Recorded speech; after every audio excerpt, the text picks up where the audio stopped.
السلام علیکم ورحمۃ اللہ وبرکاتہ نحمدہ ونصلی علی رسولہ الکریم اما بعد فاعوذ باللہ من الشیطان الرجیم بسم اللہ الرحمن الرحیم رب اشرح لی صدری ویسر لی امری واحلل عقدۃ من لسانی یفقہوا قولی۔ الحمدللہ آج ہم دیکھیں گے سورۃ البقرہ آیت نمبر 122 سے 152 تک۔ اس میں بھی بنی اسرائیل کا ذکر جاری ہے۔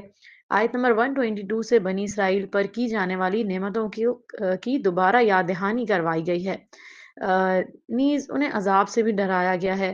آگے آیات میں حضرت ابراہیم علیہ السلام کا ذکر آ رہا ہے۔ حضرت ابراہیم علیہ السلام کو اللہ نے کئی محبتوں کے حوالے سے آزمایا۔ انہوں نے گھر والوں، وطن، قوم، اولاد، غرض ہر محبت کو اللہ کی محبت کے سامنے قربان کر دیا۔ اللہ نے انہیں انعام کے طور پر نوع انسانی کے لیے امام بنا دیا۔ ہمارے لیے یہاں یہ سبق ہے کہ سعادت مند اور فضیلت کا حصول محنت اور قربانی کا تقاضا کرتا ہے۔ اللہ اپنے نیک بندوں کو آزمائش اور امتحانات سے گزار کر اعلیٰ مقام و مرتبے سے نوازتا ہے۔ اللہ ہمیں اپنے فضل و رحمت سے نوازے۔ حضرت ابراہیم علیہ السلام کا ذکر جاری ہے۔ آگے آیات میں بتایا گیا کہ انہوں نے مکہ شہر کو آباد کیا اور خانہ کعبہ کی بنیادیں اٹھاتے ہوئے اللہ سے یہ دعا کی جو آیت نمبر 127 میں آتی ہے۔ فرمایا ربنا تقبل منا انک انت السمیع العلیم۔ اے ہمارے پروردگار، ہم سے یہ خدمت قبول فرما لے، بلا شبہ تو ہی سب کی سننے والا اور سب کچھ جاننے والا ہے۔ ہمارے لیے یہاں یہ سبق ہے کہ نیک اعمال کرنے کے بعد ان کی قبولیت کی دعا کرنا پیغمبرانہ ادب اور طرز عمل ہے جس کی پیروی ہمیں کرنی چاہیے۔ اللہ ہمیں نیک اعمال کرنے کی توفیق عطا فرمائے اور ہماری نیکیوں کو قبول فرمائے، دنیا اور آخرت میں ان کا بہترین اجر عطا فرمائے۔ باقی دعا کا حصہ آیت نمبر 128 اور 129 میں آتا ہے۔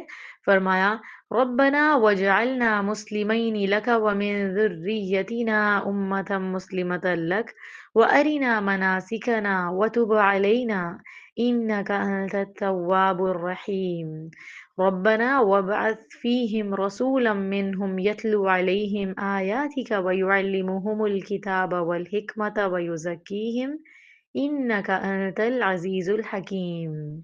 ترجمہ: اے ہمارے پروردگار، ہم دونوں کو اپنا فرما بردار بنا لے اور ہماری اولاد میں سے ایک جماعت پیدا کر جو تیری فرما بردار ہو، اور ہمیں اپنی عبادت کے طریقے بتلا اور ہماری توبہ قبول فرما۔ بے شک تو بڑا توبہ قبول کرنے والا اور نہایت رحم کرنے والا ہے۔ اے ہمارے پروردگار، ان میں سے ایک رسول مبعوث فرما جو انہی میں سے ہو، وہ ان کے سامنے تیری آیات کی تلاوت کرے، انہیں کتاب اور حکمت کی تعلیم دے اور ان کو پاکیزہ بنا دے۔ بلا شبہ تو غالب اور حکمت والا ہے۔ اللہ اکبر، کتنی خوبصورت دعا ہے۔ اللہ سبحانہ و تعالیٰ نے ان کی دعا قبول فرمائی اور حضرت محمد مصطفیٰ صلی اللہ علیہ وسلم کو ابراہیم علیہ السلام کی نسل میں آخری نبی اور رسول بنا کر بھیجا۔ ہمارے لیے یہاں یہ سبق ہے کہ ہمیں اپنی اولاد اور اگلی نسلوں کو بھی اپنی دعاؤں میں یاد رکھنا چاہیے، ان کے حق میں نیکی اور خیر و برکت کی دعا کرنا چاہیے۔ انبیاء کرام کی سنت ہے یہ۔ آگے آیت میں حضرت ابراہیم علیہ السلام کی اعلیٰ صفات کا ذکر کیا گیا۔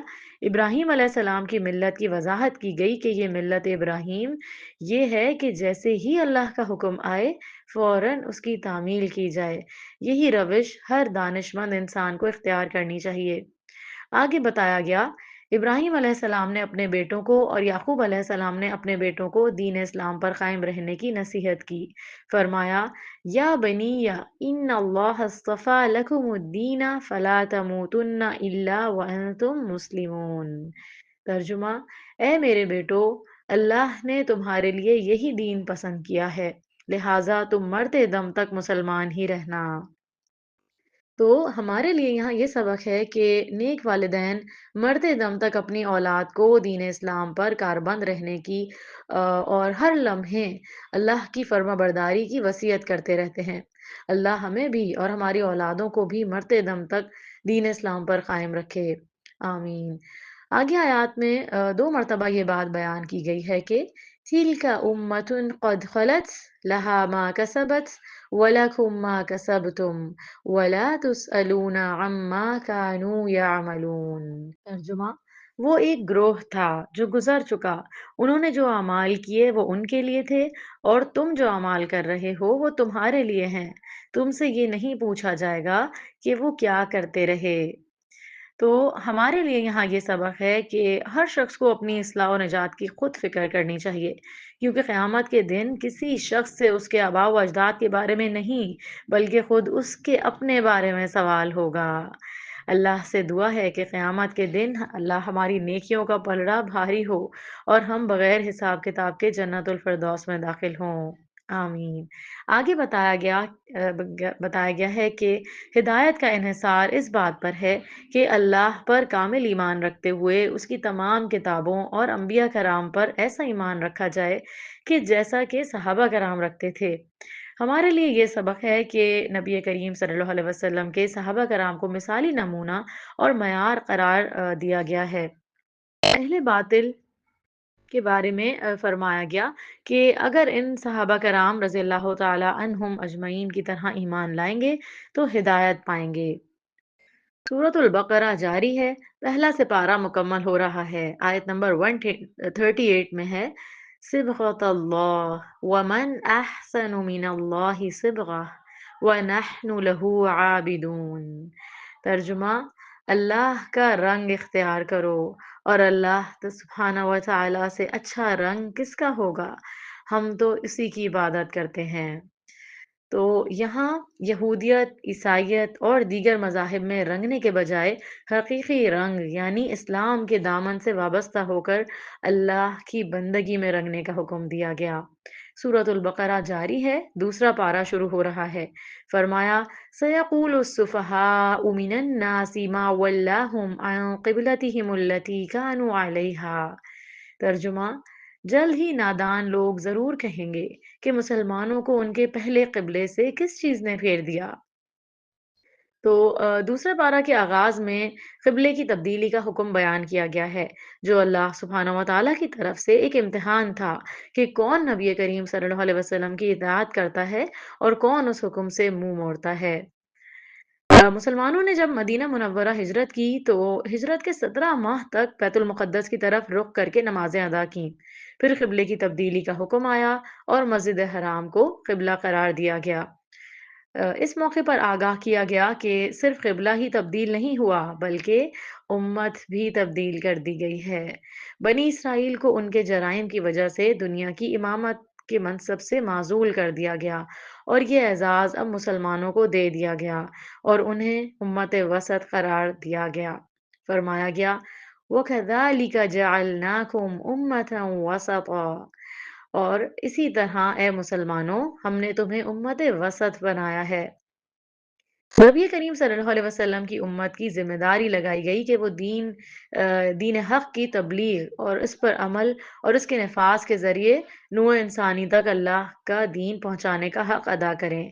یعنی ایسے ہی امت وسط نہیں بنا دیا گیا، ایسے ہی امتوں میں اس امت کو چن نہیں لیا گیا، اس کو ایک فریضہ دیا گیا ہے، امر بالمعروف اور نہی عن المنکر کا، حق بات کی تلقین اور برائی سے روکنے کا، اور اس کو یہ فریضہ دیا گیا کہ وہ رسول اللہ صلی اللہ علیہ وسلم کے پیغام کو بنی نوع انسانی تک آگے پہنچانے کا حق ادا کریں۔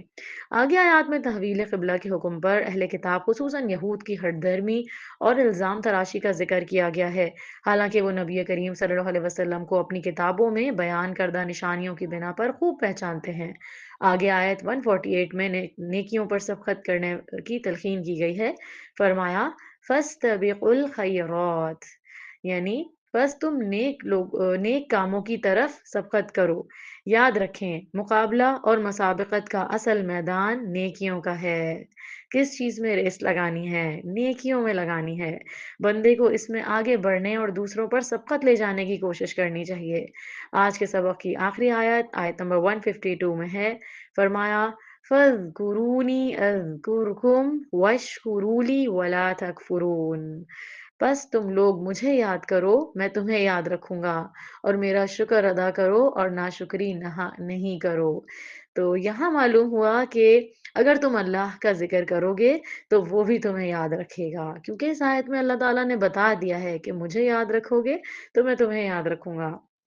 تو اپنی زبان کو ہر وقت ذکر سے تر رکھیں۔ نبی کریم صلی اللہ علیہ وسلم نے فرمایا، اس شخص کی مثال جو اپنے رب کو یاد کرتا ہے اور اس شخص کی مثال جو اپنے رب کو یاد نہیں کرتا، زندہ اور مردہ جیسی ہے۔ اسے بخاری نے روایت کیا۔ بندہ اگر دیکھنا چاہتا ہے کہ اللہ اسے کتنا یاد رکھتا ہے تو وہ دیکھے کہ وہ خود اللہ کا کتنا ذکر کرتا ہے، کیونکہ جو اللہ کا ذکر کرتا ہے اللہ اس کو یاد رکھتا ہے۔ یہی بندے کی کامیابی ہے۔ اللہ ہمیں اپنا ذکر، شکر اور بہترین عبادت کرنے کی توفیق عطا فرمائے۔ آمین یا رب العالمین۔ وآخر دعوانا ان الحمد للہ رب العالمین۔ سبحانک اللہم و بحمدک، نشہد ان لا الہ الا انت، نستغفرک و نتوب الیک۔ السلام علیکم ورحمۃ اللہ وبرکاتہ۔